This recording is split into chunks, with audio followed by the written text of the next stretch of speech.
There's a question that haunts most Americans over 40, usually in the quiet moments before sleep. Could I actually stop working 10 years earlier than everyone expects me to? Is that even possible? Or is it just a fantasy sold by YouTube videos and finance influencers? The honest answer is more complicated than either side of that debate usually admits. Yes, it's possible. Yes, the math works for some people. And also, most of the people who attempt it fail in ways they didn't anticipate. The failure is rarely financial. The failure is usually psychological, and it happens to people who hit their target numbers but discovered they'd prepared for the wrong thing.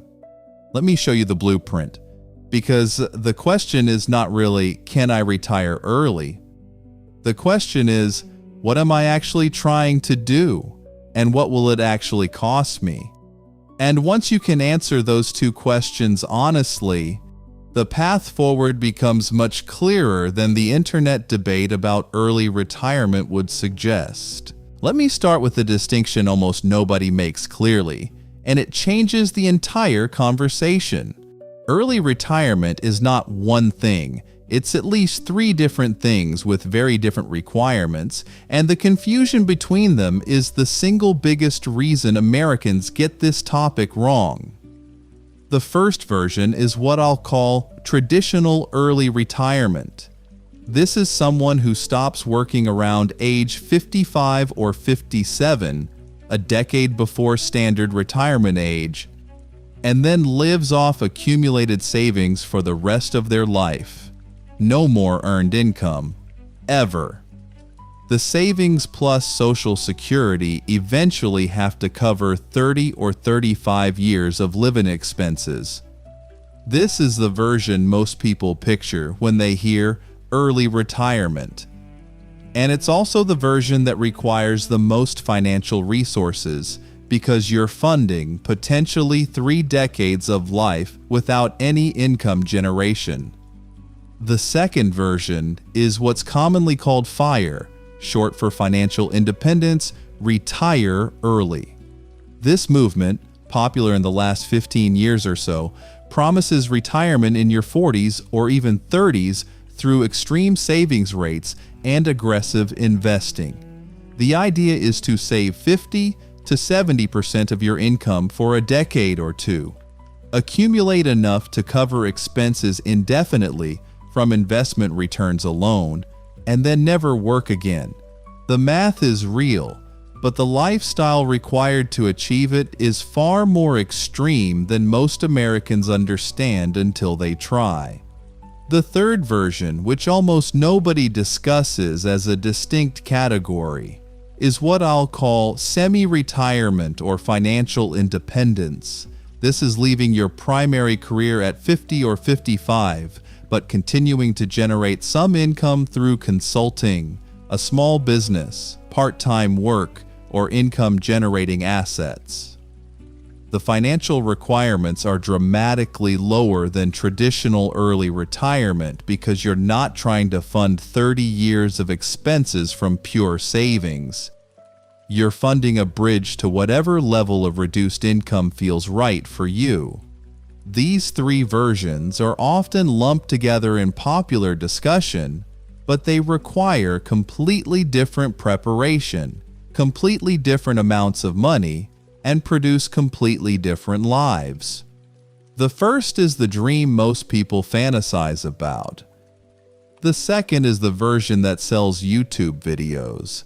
The third is, for most Americans over 40, the only one that's actually realistic.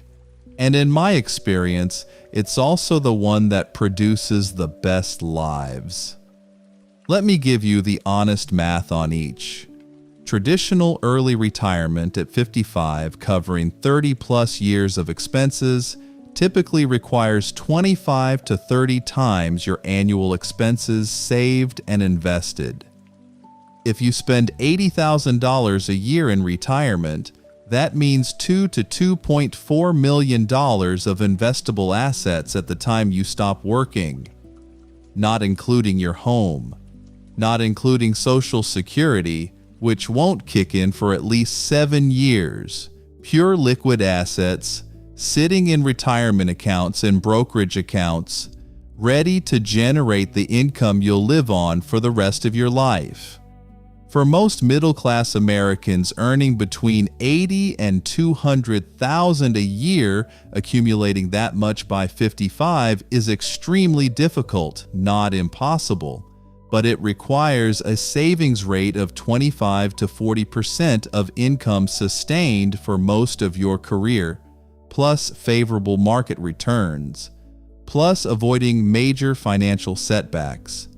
Most Americans who say they want to retire at 55 will not have the assets required to do it in this traditional way. FIRE-level early retirement at 45 or 50 requires even more extreme preparation.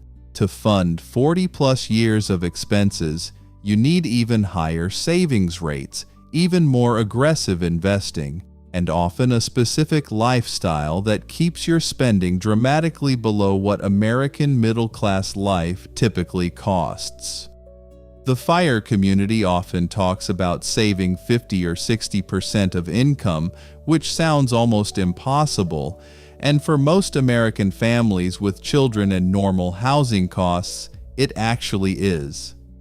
The FIRE success stories you see online tend to be people earning very high incomes while spending extraordinarily little, often living in low-cost areas, often without children, or with specific circumstances that don't apply to most middle-class American families.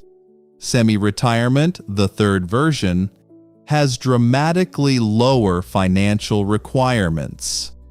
If you can continue earning $20,000 to $40,000 a year through some combination of consulting, part-time work, or passive income, the total savings required to leave your primary career drops significantly. You might need only 10 to 15 times your expenses saved because your ongoing income covers part of your living costs. This puts early departure from a corporate career within reach for many middle-class professionals who could never hit the traditional early retirement number. You don't need more money. You need a better plan. And the plan for most Americans over 40 who want to leave their primary career early is almost certainly some version of semi-retirement rather than the traditional or FIRE model. The financial math is more achievable, the psychological adjustment is gentler, and the resulting life is often richer because you're still contributing and engaged rather than purely consuming. But to make any version of this work, there's a specific math you have to understand and apply honestly to your own situation. Because rough approximations and rules of thumb won't save you from the specific failures that cause most early retirement attempts to collapse. Let me give you the specific math that every American over 40 should run honestly before making any early retirement decision. This is the math that the enthusiastic YouTube videos often skip, and the math that surfaces the real costs of stopping work early. Start with the rule of 25. This is the foundational calculation in early retirement planning, and it works like this. Whatever you expect to spend in retirement each year, multiply that number by 25, and the result is approximately the minimum you need invested to sustain those expenses through a typical retirement using safe withdrawal rates. If you spend $60,000 a year, you need about $1.5 million invested. If you spend $100,000, you need $2.5 million. If you spend $150,000, $3.75 million. Now here's what the rule of 25 doesn't tell you, and why it can mislead Americans approaching this decision. That rule was developed for traditional retirement at 65, with a planning horizon of 25 to 30 years of withdrawals. For early retirement at 55, the planning horizon extends to 35 or 40 years. The historical data on 4% withdrawal rates becomes much thinner at those durations, and the probability of the money lasting drops somewhat. Most responsible early retirement planners now use a multiple of 28 or 30, not 25, to account for the longer time horizon. If you're planning to retire at 55 and spend $100,000 a year, you should probably be targeting closer to $3 million invested, not $2.5. The second piece of math is healthcare, and this one destroys more early retirement plans than any other single factor. If you retire before 65, you don't have Medicare.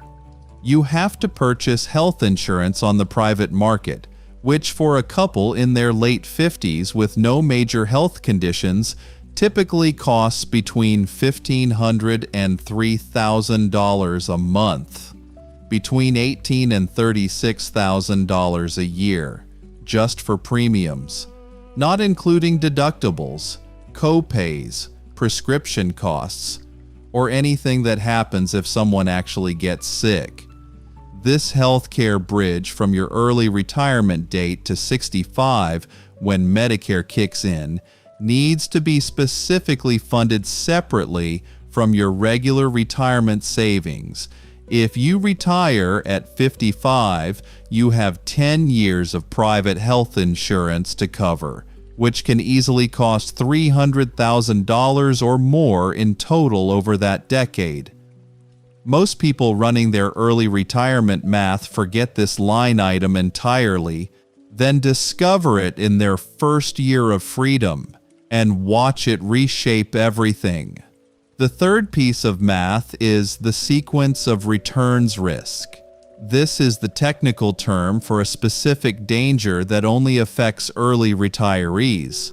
If the stock market happens to perform poorly in the first 5 to 7 years after you stop working, your portfolio can suffer permanent damage that it never recovers from, even if the market rebounds strongly later.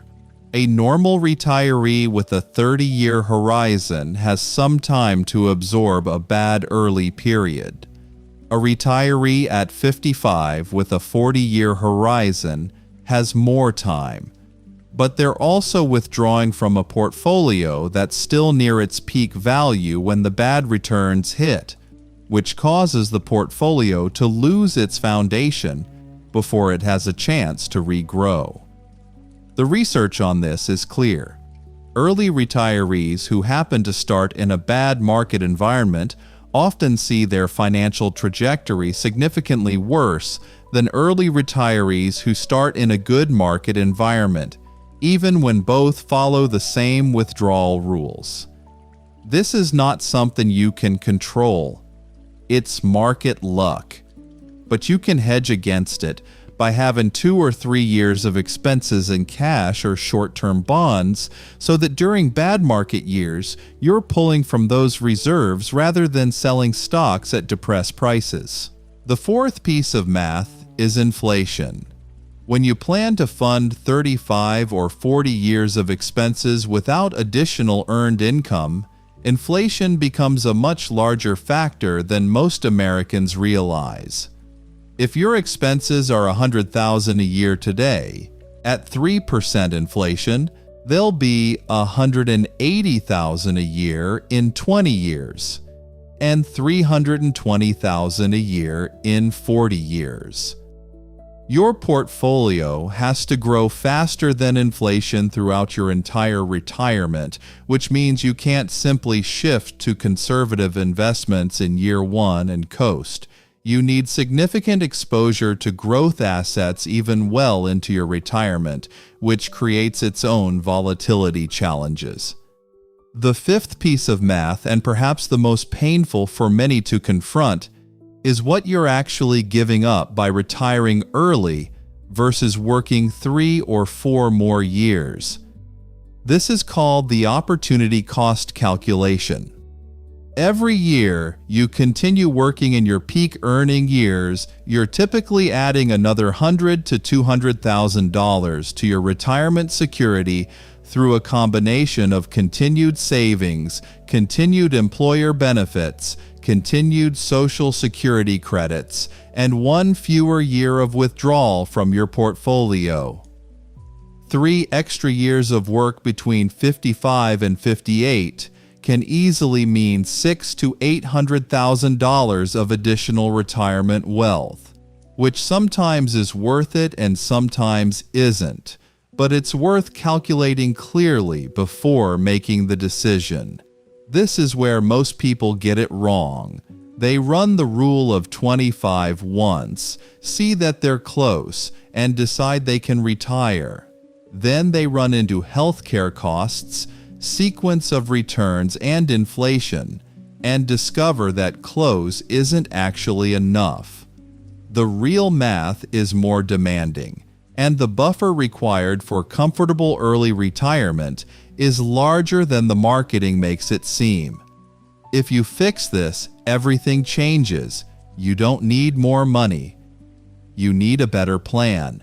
And the plan requires running the honest math on your specific situation, including all 5 factors before making any decision about when to leave your primary career. Because the wrong decision, made with optimistic math, can leave you scrambling back to the workforce at 62 in ways that are emotionally and financially painful. Now let me talk about the psychological side. Because if you watch the previous video in this series about retirement psychology, you already know that the financial math is only half the equation.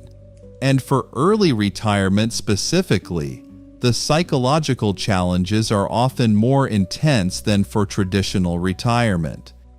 Here's something that surprises most people when they first hear it. Early retirees as a group actually report higher rates of depression and dissatisfaction than traditional retirees, not lower, higher. Despite having more financial resources, despite having more time to enjoy life, despite having accomplished what most people only dream about, early retirees struggle more with the psychological transition than people who retire at 65 or 67. Why?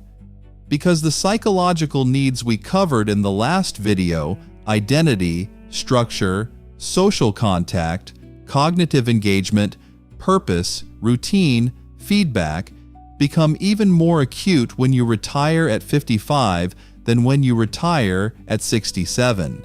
A 67-year-old retiring has peers who are also retired, a culture that expects retirement at that age, adult children who are launched, and often physical energy that's naturally declining in ways that make rest feel appropriate.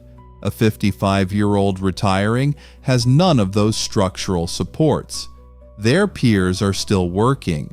Their culture doesn't quite know how to categorize them.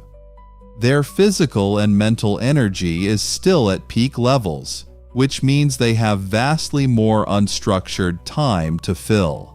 And the identity loss of leaving work is often more severe because 55-year-olds are usually still at or near the peak of their professional accomplishment. Let me give you the specific psychological challenges that early retirees face disproportionately. First, social isolation is worse. When you retire at 67, most of your friends are also retiring. You have built-in companionship.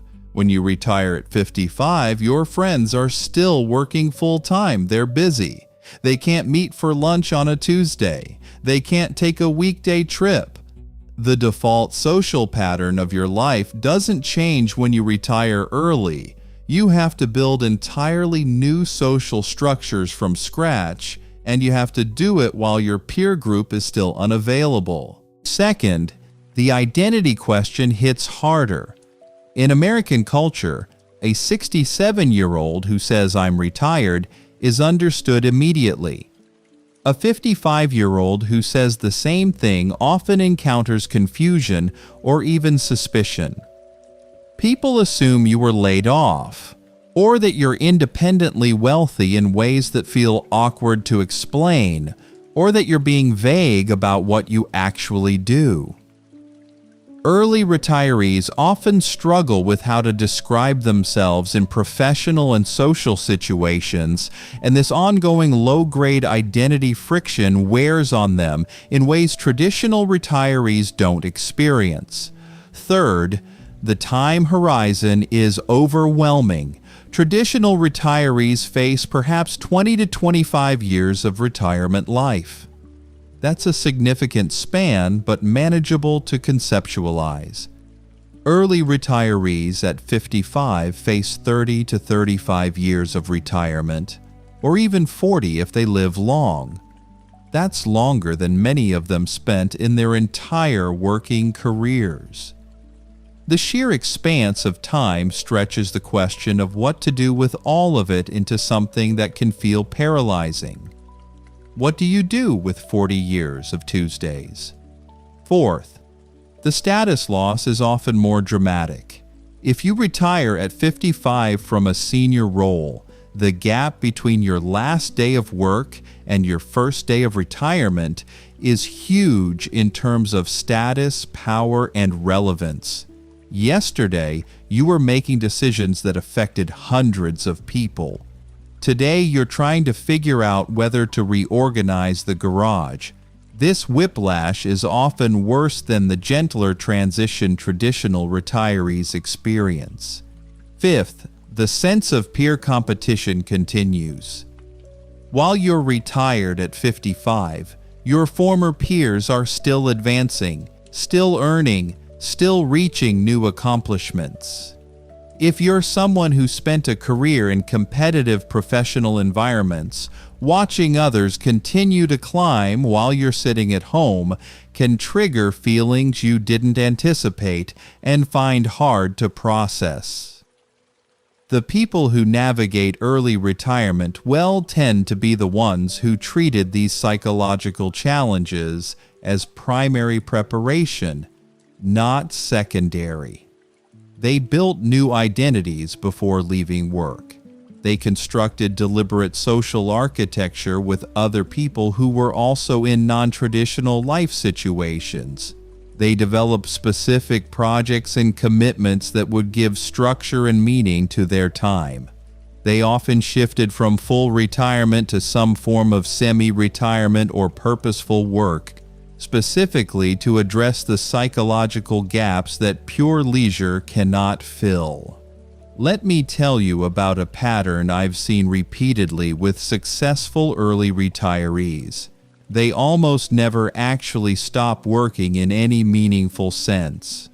What they stop is employment in a corporate structure that doesn't suit them anymore. But they almost always continue to contribute, create, teach, build, serve, or engage in some form of work-like activity that provides meaning, structure, and purpose. The difference between them and traditional workers is that they've chosen the work rather than having it chosen for them. That's the real prize of early retirement, not pure leisure. Chosen work. Work that flows from who you are rather than from who employs you. If you fix this, everything changes. You don't need more money. You need a better plan. And the plan for the psychological side of early retirement should often include the realization that what you really want isn't to stop working. What you really want is to change the terms of your work, from employment to selection, from obligation to choice, from someone else's priorities to your own. And that change is often achievable on less money and with less dramatic life disruption than full early retirement requires. Let me walk you through what I think is actually the most realistic and most satisfying path for most Americans over 40 who are drawn to early retirement. Because when you look at who actually succeeds with this transition long term, the pattern becomes clear, and it's not the pattern the loud voices on the internet tend to promote. The realistic path is a structured transition out of primary employment, not a cliff edge. Let me explain what that looks like. For most middle-class American professionals in their 40s or 50s, the path that actually works involves 3 or 4 stages, spread across 5 to 10 years, gradually reducing dependence on primary employment while building alternative income and purpose structures. I'll call this the stage transition model, and it looks something like this. Stage 1, typically ages 45 to 55, is what I call the accumulation and foundation stage. During this stage, you're still fully employed, working your primary career, but you're doing 3 specific things simultaneously. First, you're aggressively saving and investing to build the financial foundation required for eventual reduced work.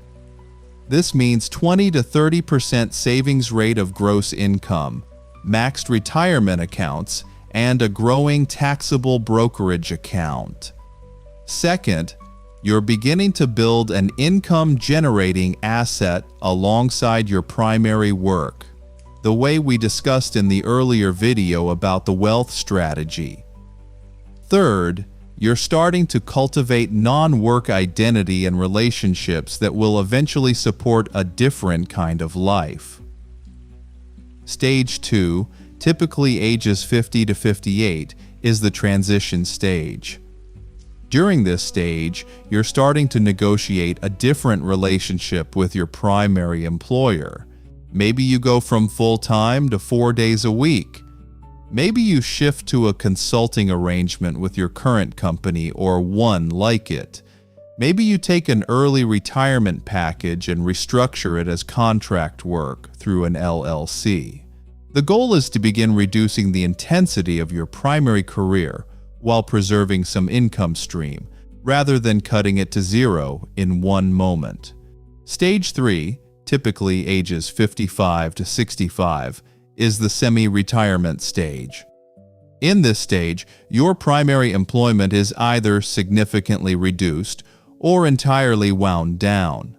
But you're still generating some income through consulting, a small business, part-time work, teaching, writing, or income-producing assets. The specific mix varies by person, but the total earned income in this stage might be 30 to 70% of what your pre-retirement income was. Because you have some income coming in, you don't need to draw heavily on savings yet. Your retirement accounts continue to grow. Your portfolio actually becomes healthier during this stage than it would have if you'd fully retired at 55. Stage 4, typically 65 onwards, is the traditional retirement stage. At this point, Medicare kicks in, Social Security can begin, and you have the option of fully stopping any remaining work if you want to, or continuing to engage in whatever reduced form makes sense. By this stage, you've had 15 or 20 years of learning what you actually want to do with your time, rather than having to figure it out all at once at 55. The financial math for this stage transition is dramatically friendlier than the math for traditional early retirement. Because you're generating income throughout the 55 to 65 gap, rather than withdrawing pure savings, your required nest egg is significantly smaller. A comfortable semi-retirement from 55 to 65 might require only $800,000 to $1.2 million invested, rather than the $2 to $3 million required for pure early retirement. That's the difference between an unreachable goal for most middle-class professionals and a genuinely achievable one. The psychological math is also much friendlier. because you're still engaged in meaningful work of your own choosing. You don't face the identity collapse, structure loss, and social isolation that pure early retirement often produces. You're not sitting at home trying to figure out what to do with yourself. You're running a consulting practice, or building a small business, or teaching at a community college, or writing a book, or serving on boards. Your days have shape. Your weeks have texture. Your life has meaning. And the meaning comes from work you chose, not work you were assigned. This is where most people get it wrong. They look at the early retirement movement and see a binary. Work full-time at a job you don't love until you have enough money to never work again. That framing is almost always false. The actual choice for most Americans is between continuing to work in ways that feel obligatory and shifting to work that feels chosen. The second option is achievable on far less money, with far less psychological risk, and with far better long-term outcomes than the binary framing suggests. Let me give you a specific example of how this plays out. A 53-year-old corporate executive earning $200,000 a year, has $1 million saved, wants to retire early. In the pure early retirement framing, she needs another $1.5 million before she can stop. That's probably 7 to 10 more years of intense saving and work. In the stage transition framing, she can leave her corporate job in 2 or 3 years and move to a consulting practice that might earn her $60,000 to $90,000 a year, working 20 hours a week on her own terms. She's not retired, but she's also not trapped. She's working on her terms, building her asset, enjoying her life, and letting her $1 million keep growing until she actually needs it in her mid-60s. That life is achievable for many more Americans than traditional early retirement is, and it's arguably a better life than pure early retirement would produce. If you fix this, everything changes. You don't need more money, you need a better plan. And the plan, for most Americans over 40 who are drawn to early retirement, is probably not actually early retirement in the pure sense. It's a staged transition to a different kind of working life. And that's something almost anyone with discipline and time can build. Let me now address something that almost nobody discusses openly when they talk about early retirement, because it turns out to be one of the biggest predictors of whether someone succeeds at it or fails.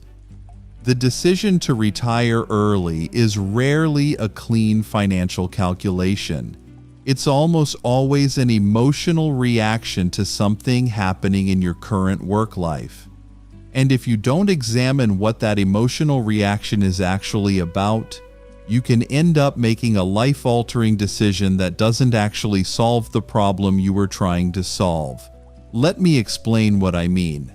When I've talked with people who are seriously considering early retirement in their late 40s or 50s, they usually fall into one of 4 emotional categories. And the category matters enormously for whether early retirement is actually the right answer. Category 1 is burnout. This is the person who has been working intensely for 25 or 30 years and is simply exhausted. Their body is tired, their mind is foggy. They dread Monday mornings. They fantasize about stopping. This person often interprets their exhaustion as a signal that they should retire, when the actual solution might be a sabbatical, a role change, or a different employer. Burnout doesn't necessarily mean stop working forever. It often means stop this specific work environment in this specific way right now. Full retirement may or may not solve the burnout. A vacation plus a job change might solve it faster and more cheaply. Category 2 is bad workplace. This is the person whose specific company, boss, or team situation has become intolerable. They want to escape. Early retirement presents itself as the most dramatic form of escape, but the actual solution may simply be changing jobs. A new workplace with better dynamics might completely reset their enthusiasm for work, making the early retirement question moot. People who retire early specifically to escape a bad workplace often discover later that they miss working in good environments and would have preferred to just find one of those. Category 3 is existential restlessness. This is the person who has been successful in their career but feels they're on the wrong path. They want to do something different with their remaining years, something more meaningful, something they chose. Early retirement feels like the vehicle for that change, but often the actual solution is a career change rather than career cessation. They don't want to stop working. They want to work on something that matters to them. Early retirement from their current career to pursue their next career is the real wish. And that's a very different thing from traditional retirement. Category 4 is genuine life vision. This is the rarer case of someone who has spent years thinking about what they actually want their life to look like, and has concluded that the best version involves stopping traditional employment relatively early, so they can pursue specific projects, relationships, or activities that don't require income. This person is usually the one most likely to succeed at early retirement because they're not running from something, they're running towards something. The distinction between these 4 categories matters because the wrong intervention for the wrong category causes lasting damage. Early retirement to solve burnout often produces bored, restless retirees who should have just taken 3 months off and come back refreshed. Early retirement to solve a bad workplace produces retirees who spend the next 20 years wondering if they gave up too early on work they might have actually loved in the right environment. Early retirement to solve existential restlessness produces retirees who realize within a year that they still want to work, they just want to work differently. Before you make any significant early retirement decision, I want you to do a specific exercise. Sit down with a notebook and answer, as honestly as you can, one question. What am I actually trying to stop? Is it this job, this company, this boss, this industry, this career path entirely, the act of working for money, the specific intensity I've been working at, the lack of control over my time, the disconnection from what matters to me, the unmet ambitions I haven't pursued? Different answers point to different solutions. Stopping this job might mean finding a new job. Stopping this career path might mean a career change. Stopping the intensity might mean a slower role. Stopping the lack of control might mean consulting or self-employment. Stopping the disconnection might mean pursuing work you actually care about. Only a small subset of honest answers actually points to full traditional retirement as the solution. Most of the time, the real answer is more targeted than complete cessation of work. This is where the honest self-examination matters, because the early retirement movement, by making full cessation of work the goal, can accidentally obscure the more precise solutions that would actually serve most people better. If you want to stop your current job, change jobs. If you want to stop your industry, change industries. If you want to stop being told what to do by people you don't respect, become your own boss. If you want to stop working intensely, negotiate part-time work or a less demanding role. If you want to pursue something that won't pay as much, semi-retire to create room for it. If you fix this, everything changes. You don't need more money. You need a better plan. And the plan, for most people drawn to early retirement, is probably not actually full retirement. It's a more precise solution to the more precise problem you're actually trying to solve. Diagnosing the problem accurately is what determines whether the remedy works. Before I close this out with the final piece that ties everything together, I want to pause for a moment.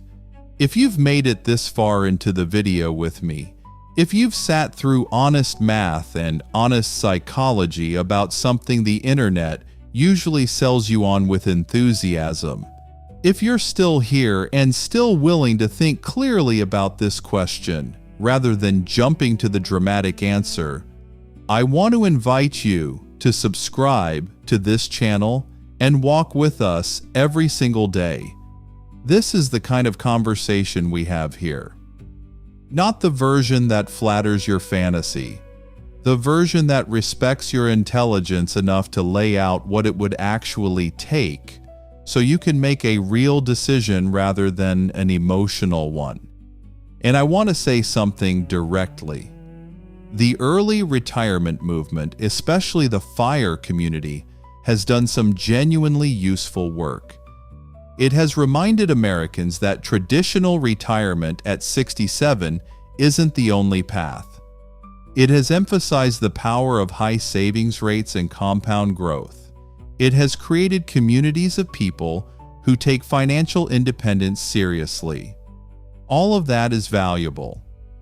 But it has also, in many cases, oversold the ease of the project and undersold the psychological complexity of actually living it out.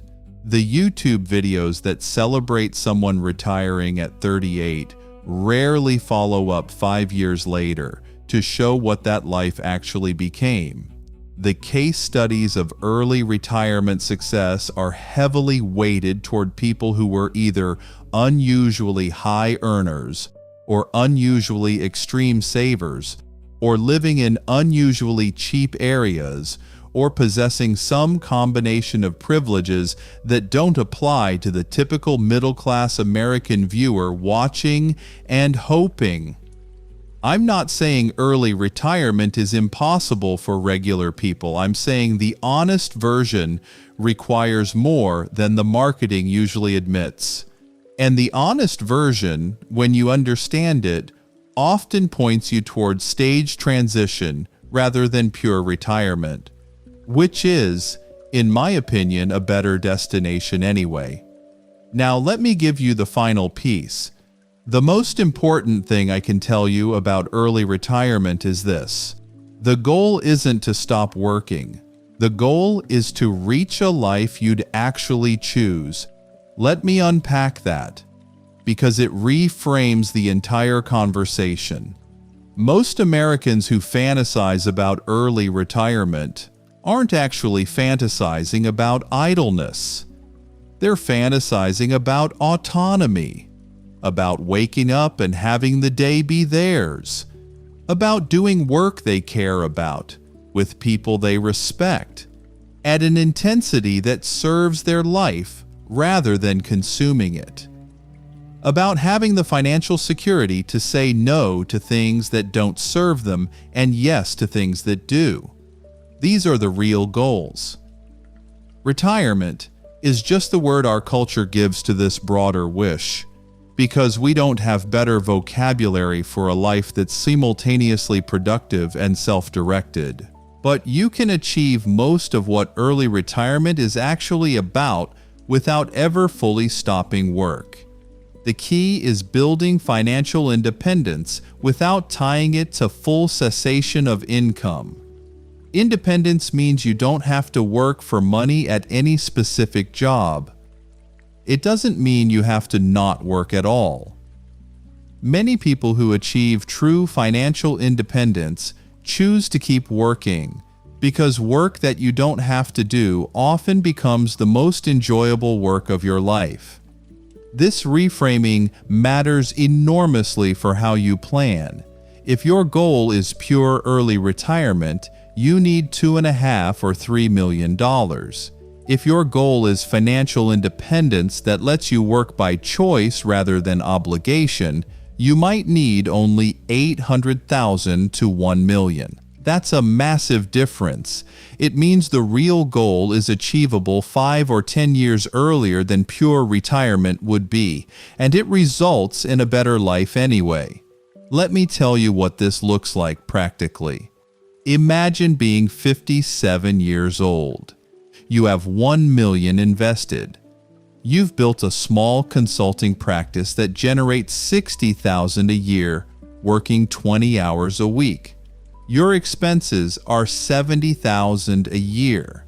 You're covering most of your expenses through consulting, letting your portfolio grow untouched. You work on your own schedule, with clients you choose, on problems you find interesting.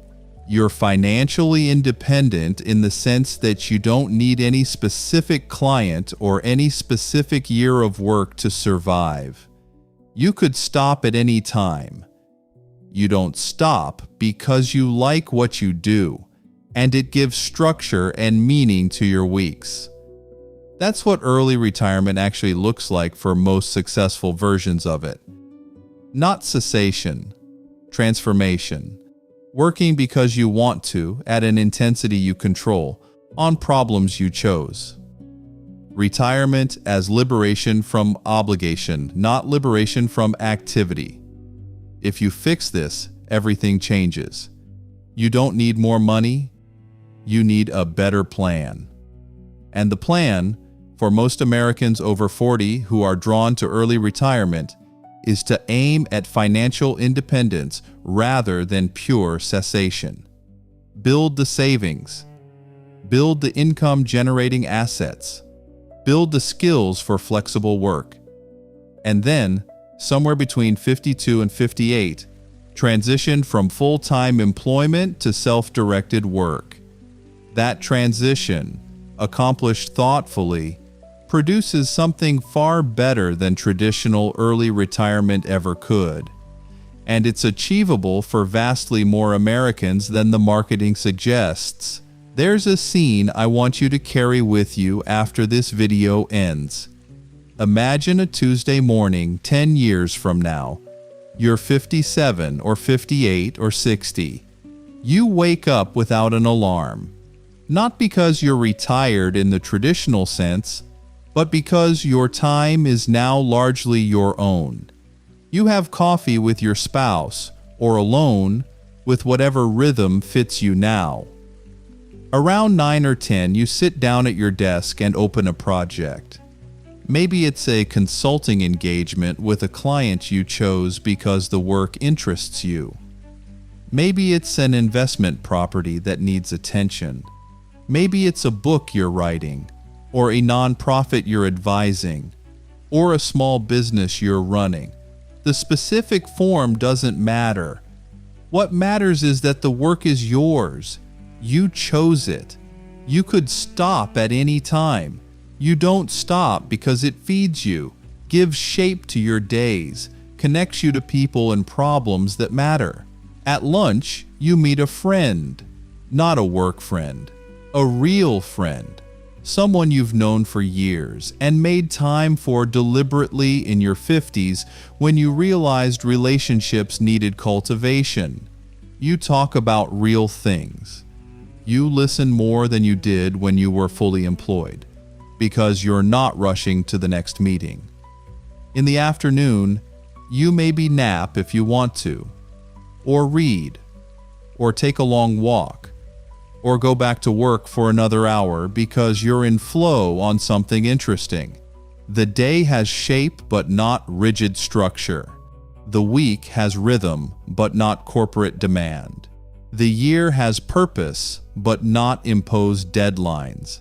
This life is not early retirement in the way the YouTube videos sell it. You're still earning. You're still contributing. You're still working in some meaningful sense of the word. But the terms of your work are yours. The intensity is calibrated to your actual life rather than to someone else's profit margins. The projects reflect what you actually care about rather than what you had to do to pay the mortgage. The social connections are chosen rather than assigned. That life is genuinely achievable for many more Americans than pure early retirement is. And in my honest assessment, it's a better life than pure early retirement would have produced anyway. Because humans, it turns out, don't thrive on endless leisure. We thrive on meaningful engagement with problems we find interesting, alongside people we respect, on terms that honor our actual humanity rather than someone else's org chart. The financial preparation required for this life is significant but not impossible. $800,000 to $1 million in investments by 55, plus some form of ongoing income generation, plus manageable expenses, plus a healthcare plan that works for you in the pre-Medicare years. These numbers are reachable for many middle-class American professionals who commit to the work over 15 or 20 years. Not all, but many. Possibly you. I want to name what I think this series has been building toward across all 16 videos. Money in American life has become something much larger than just money. It's become the primary language we use to talk about agency, autonomy, meaning, security, identity, and the shape of our days. When we ask, "How much do I need to retire?" we're really asking, how do I build a life that serves me rather than consumes me? And the answer to that deeper question involves math. Yes, but also identity work, relationship work, purpose work, and psychological work that most financial content ignores entirely. You are not actually trying to stop working. You are trying to reach a version of your life that feels like yours. And the path to that version is more about staged transition, financial independence, and deliberate construction of the life you actually want than it is about hitting a specific dollar figure that lets you retire forever. If you're in your 40s or 50s right now, the work ahead of you is clear. Build the financial foundation. Build the income-generating asset. Build the skills for flexible work. Build the non-work identity. Build the relationships outside work. Build the vision of what you actually want your Tuesdays to look like. Do this work over the next 10 or 15 years, quietly, deliberately, while everyone around you is still following the default script. And when the window opens, you'll be able to walk through it into a life that most Americans dream about but never achieve. Now, before you go, let me ask you for 3 things. First, if anything in this video shifted something for you, subscribe to this channel. Walk with us. The next video in this series is going to be about the single most overlooked factor in American retirement, the specific geography of where you choose to spend your retirement years, and why this decision alone can be worth $300,000 and decades of quality of life. You don't want to miss that one. Second, share this video with 5 people, 5 friends, 5 family members, 5 co-workers drawn to early retirement but who haven't thought through the psychology or the realistic math. You might be the reason, years from now, that one of them builds the stage transition that actually works rather than the dream that doesn't. And third, leave me a comment, an honest one. Tell me what you're actually trying to stop. Tell me what you're actually trying to reach. Tell me what you want me to dig into next. Every deep video we make starts with someone asking the right question. Take care of yourself. Take care of the people counting on you. And remember, early retirement isn't the goal. A life you'd actually choose is the goal. Build toward that instead.